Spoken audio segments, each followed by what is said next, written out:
I'm Dr. Krishnapriya. I'm married in the year 2011. At that time, I didn't have any problems. So I thought that we can have a child within a couple of years. But after 3 years also, I didn't get any positive pink lines. At that time, we went to some gynecologist. She tested everything.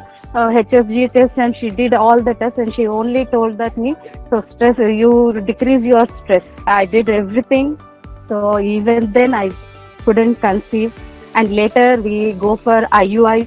I have failed 3 IUIs, and she told me that your case is a funny case for me. Why? Because the regularly I'm getting the periods, ovulation is good, and everything is good, but don't know the reason why it has failed the IUI.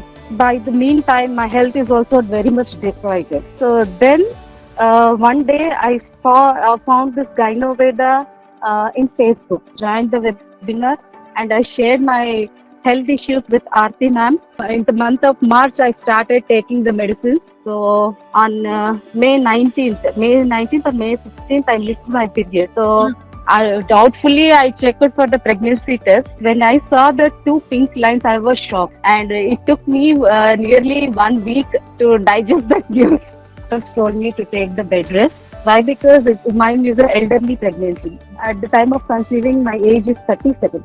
So by the time I delivered a baby, it is like 38 years. So I can suggest each and every woman here, so don't lose hope. Trust your body first. Follow Gynoveda diet. So for me, it is a miracle only.